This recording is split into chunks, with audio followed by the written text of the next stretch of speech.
Like they say, the truth is bitter. It is really difficult for some people to accept the truth.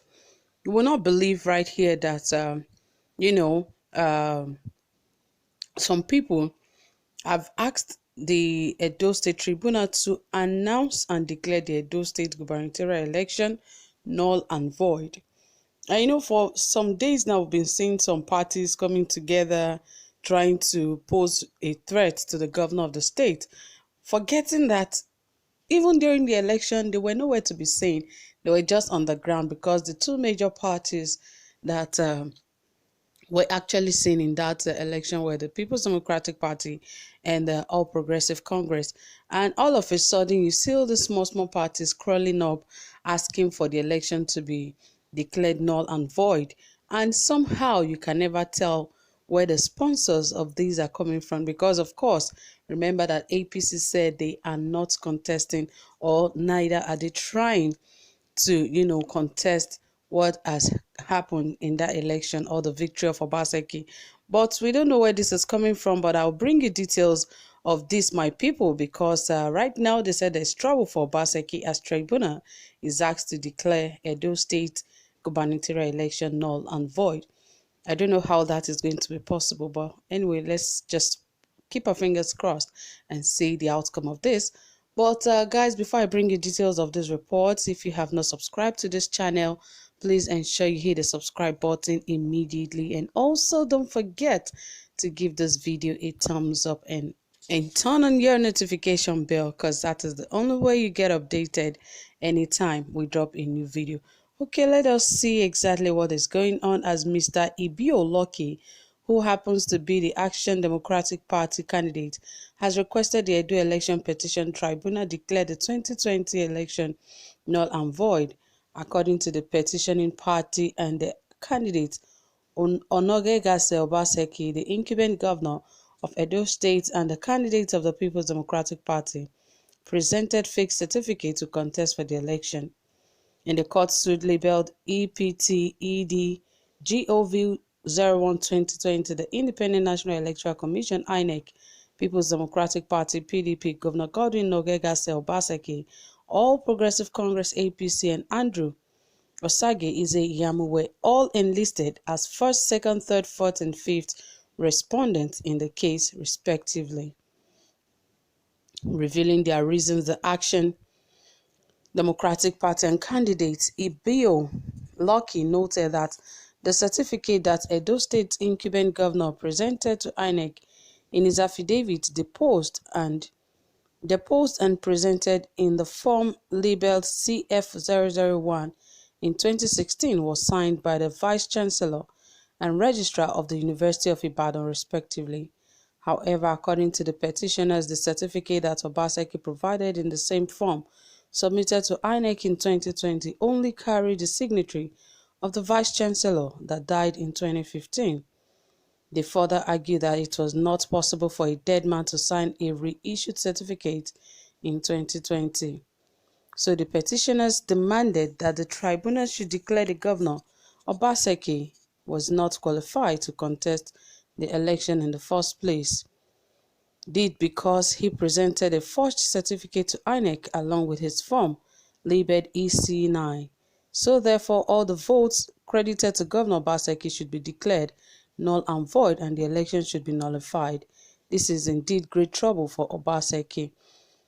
Well, the mandate of the people is what really matters right here, if you ask me, because I wonder why they are so bent on, certificate issue, because the president of the country does not even have a bachelor's degree. Yes, he does not even have a senior school living certificate. He only has a primary school living certificate, and he's right there ruling the nation as big as Nigeria. So I wonder why this is a problem in Nigeria now, that it has to do with the governor. But perhaps, sometimes they ask for you to present your certificate, and whatever you have is what you should present. If you're presenting something that is different from what it's a discrepancy, which is wrong, and it is better for you to just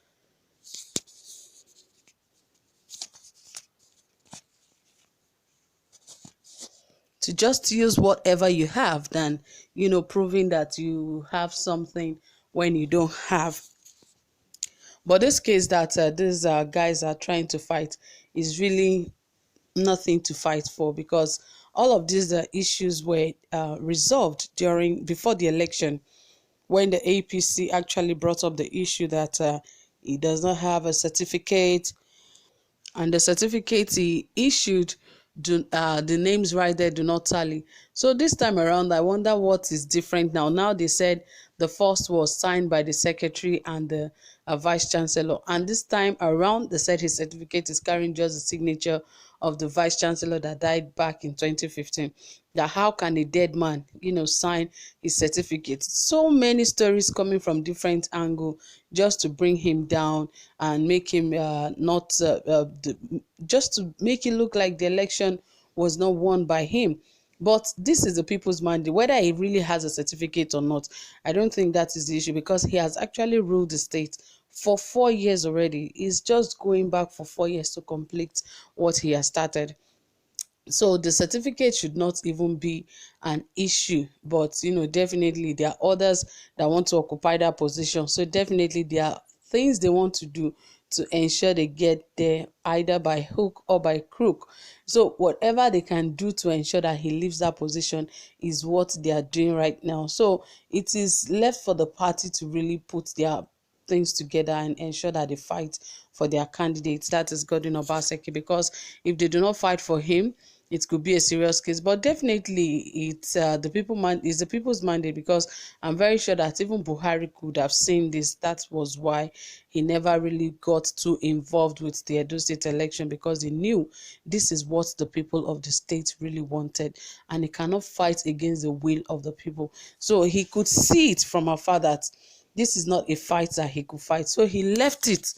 And that is what others should understand. Even this ADP, some days ago, there was when they first brought up this issue of taking him to tribunal. Somebody said that, who is even this ADP guy? We don't even know him. We've not seen him before, so why is he trying to be relevant?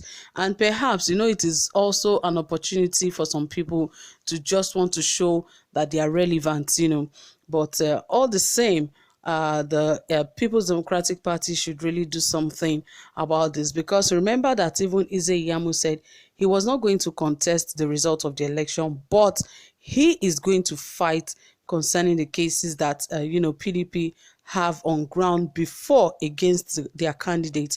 That was when Obaseki was in APC, that he will still go ahead with that case. So there's still a lot of issues, but I'm very sure that the Edo people know what they want, and they have chosen their candidate and who they want to rule them. So my people, that is it from here. Thank you so much for tuning in. If you have comment reservations, please drop them in the comment section, and don't forget to give this video a thumbs up. Do have a pleasant time. Bye.